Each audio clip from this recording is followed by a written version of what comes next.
Road in its famous stadium? Yeah, of course, it's an exciting week for everybody. Something we've been looking forward to since the game was announced.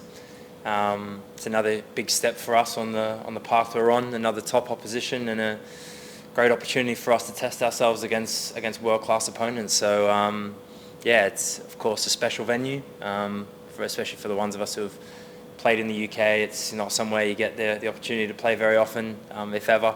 So it's yeah, we'll be looking to embrace it wholeheartedly and put in a good display. Do you have great memories like the rest of the team of bouncing into school that day in 2003 after the Upton Park result? Yeah, of course. It was a big moment, kind of in the development of where that team was heading towards 2006. That was probably a big stepping stone on that pathway, and yeah, I think it's obviously, even though it was a friendly, it's a memorable result in Australian football history. So yeah, I remember it well. Can this game be a similar sort of moment for this group, which is also building towards something big as well? Yeah, of course. I think every time we play together, it's an opportunity to make a statement and create special moments and special memories. That's why you play international football. It's what you dream about as a kid, to play on the big stage and create those kinds of memories, whether it's in a friendly or in a major competition. It's every game presents that opportunity.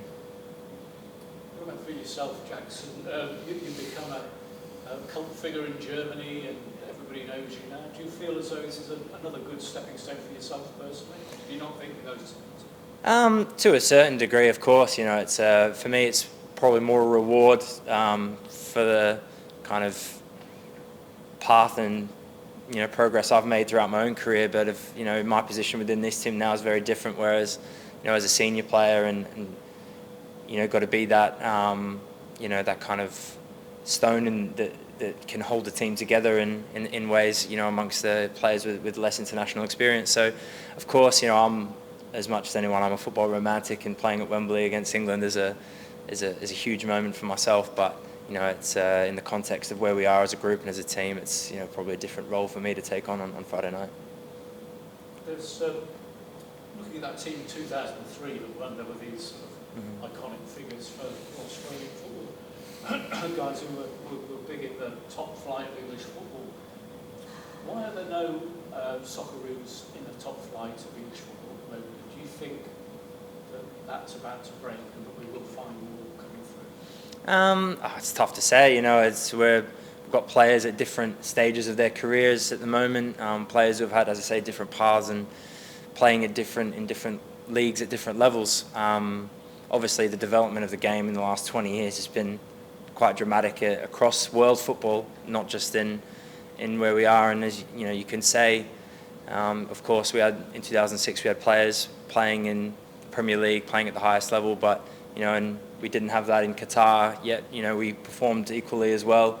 So it's of course, it's international football is an interesting dynamic now. I think we're seeing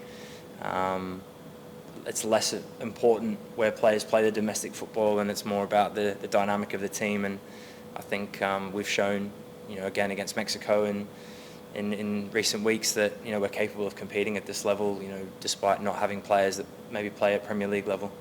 What about your ambitions at 27 now? Is that right? 27? My age? Yeah. 30, mate. 30? Yeah. Oh, you look younger than that. Oh, I appreciate it. So have you got any sort of great ambition about coming back to Britain? You were a big hit in Scotland for all those years. Are you thinking, no, my career's now in Germany and sticking there? I'm as ambitious as I've ever been in my career, and in the second Bundesliga, we've had a fantastic start. We're undefeated so far this season. My ambition is purely to get St. Pauli into the Bundesliga and compete in a top 5 league. It's incredibly exciting league. The football is fantastic. I love it. I love the culture. I love the football culture. Everything about it. Not to say anything about the future, but anyone who has followed my path knows that I've found a home kind of in Germany at the moment, and my sole focus is in domestic football is trying to get a special club to the highest level. How has playing in a different football culture for the first time in quite a long time for you? I mean, you spent nearly all your professional career in the UK, hadn't you? Yeah. How was playing in a different football culture, different ideas, different way to do things? How has it helped you as an international?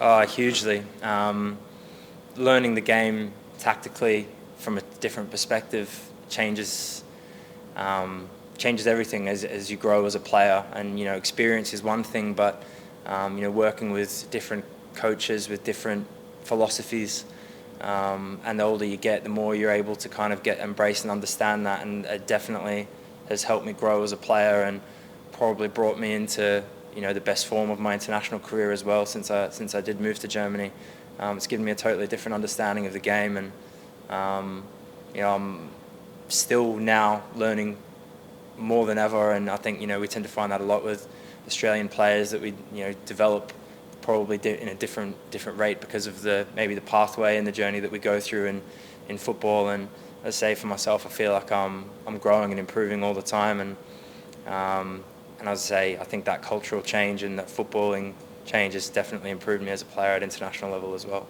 And what do you feel as a group is the next step for this national team? Because you just had your joint most successful World Cup.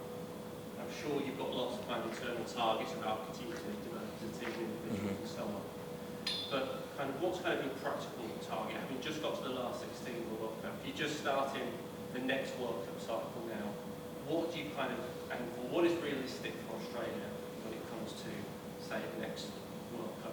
Is it feasible to think about going beyond the last 16? Is it too early to think like that? What is this team aiming for? Well, that's obviously the end goal of this process, is to get to another World Cup. For us, the immediate target is, obviously we have the Asian Cup coming up in January, our major confederation tournament, and we want to win it. We want to be competitive and be at the top end of that tournament. That's got to be our goal. And of course, automatic qualification. In the last 2 World Cup cycles, we've gone through the playoff drama, which we would very much hope to avoid this time round. So a successful Asian Cup campaign and automatic qualification is definitely the kind of realistic targets of this team. And then as we continue to develop, of course, you want to build on that success. It's not enough to want to say, yeah, okay, we got out of the group 4 years ago, that's enough for us. We want to continue to progress, of course.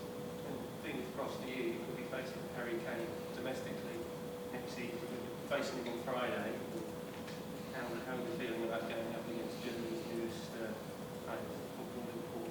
Yeah, it was a huge moment for with Harry Kane coming to Germany, and it turned a lot of heads, of course, and he's arguably the best number 9 in the world in terms of what he can do, in scoring goals, but also creating play. And we know his quality, and as I say, in German football and international level, he's the very best, and that's the level we want to play at. And I've had played against I've played against a few of these players over the years in cup competitions and in other ways, but of course, that would be the dream, to bring St. Pauli up against Bayern Munich in the Bundesliga. Wouldn't be a bad way to go. How big a story was it over there in Germany when you came? Yeah, it was massive. Yeah, it was massive. I think no matter where he landed, it was going to be a massive story. As I say, he's probably the best centre forward in the world, so it was going to be a huge moment for whichever team he went to. But for Bayern, I think it was a massive moment after losing Lewandowski to kind of fill that hole. So yeah, I think it was huge news. Jason, just a quick fitness one. I saw you with the ice on in the training yesterday. Are you all good to go Friday night?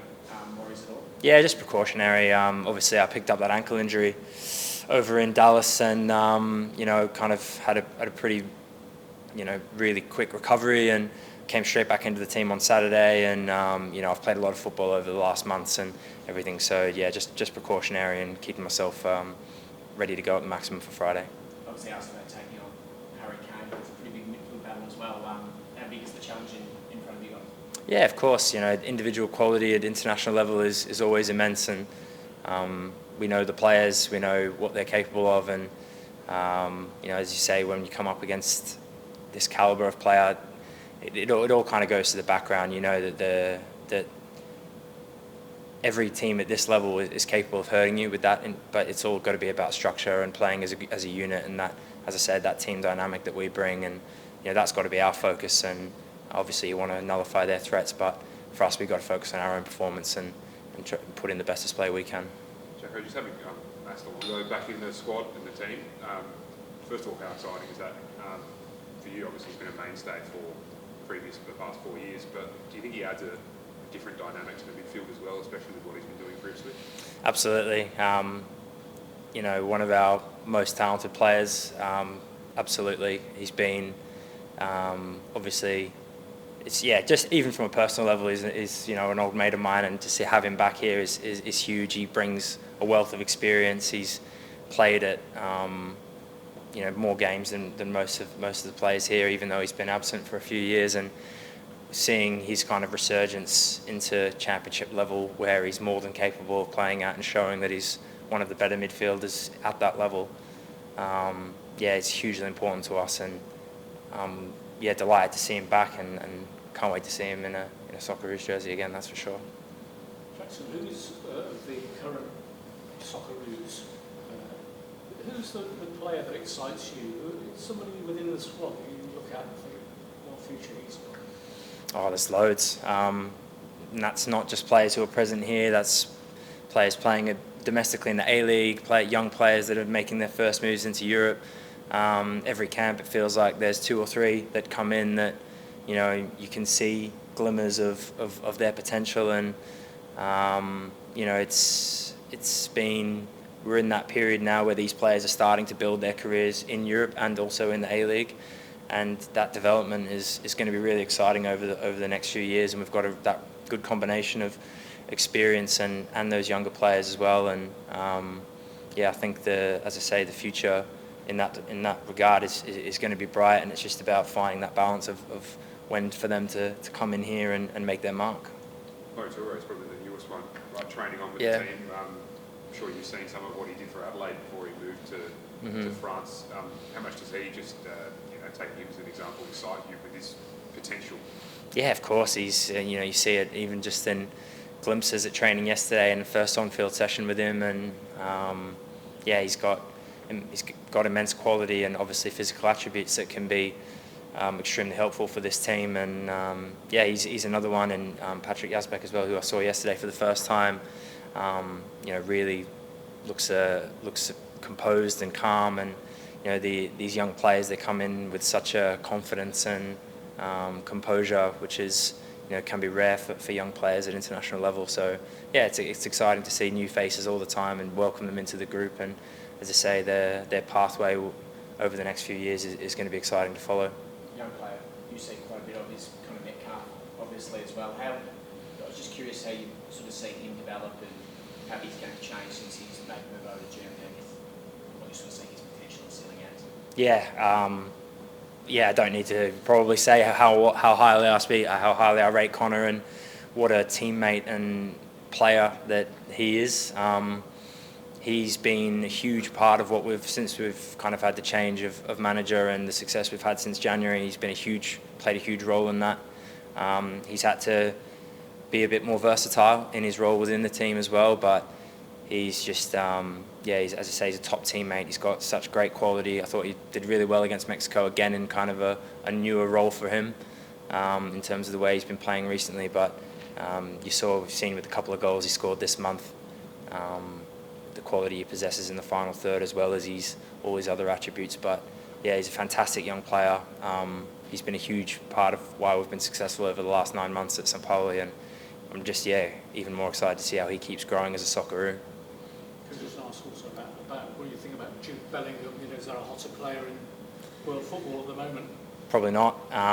It's just been incredible to watch. It's funny. I played against him in the championship when he was at Birmingham, and I played against him in the Pokal in Germany with St. Pauli a couple of years ago. And it's to see now a player of that age making that mark at that level.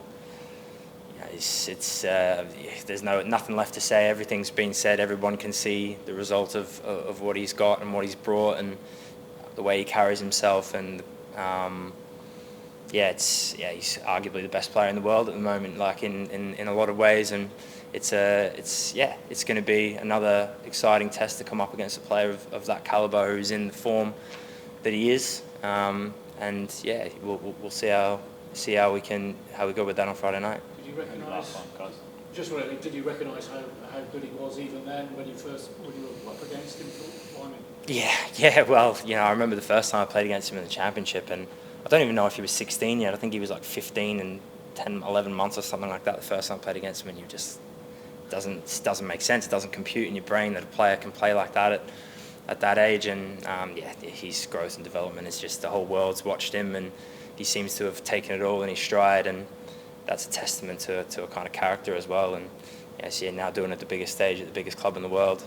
So it's going to be exciting to come against a player. As I say, there's numerous players that you've crossed paths with over the years, of course, like Jared Bowen and Fikayo Tomori. I played with at Hull City as well, and it's going to be an exciting night on Friday night. Just for us, sorry, Jackson. What does the Australia-England rivalry mean to you? Whether it's sporting, from other codes, a bit of football, or cultural as well. Obviously, you've lived here for ages as well. So, what does that mean to come up with that? Yeah, of course, it crosses into other sports, and probably more so in other sports than our own. But we'll be looking to bring a little bit of that fire that kind of exists between two. Proud sporting nations on Friday night. So got to bring a little bit of that substance that comes from that rivalry, and use it to motivate yourself on Friday. And one game at a time aside, looking ahead to the Kiwis next week as well. What are you looking to get out of that? Whether it's continued development of the team and the boys, or the chance to look to the trophy as well. Yeah, a bit of everything. There's something at stake, which is always, gives things a little bit more of an edge. And of course, another exciting young team with some really good players. When we played them a year or two ago, when we played them in Australia, caused us a lot of problems as well. Like, good side, got some really talented players, and obviously a centre forward that's playing here in the Premier League at the highest level. So it'd be another tough test, and a chance for us to, as you say, win something, but continue on the path that we're on. So obviously one step at a time, but it's a great window for us to be here and be a part of two exciting games.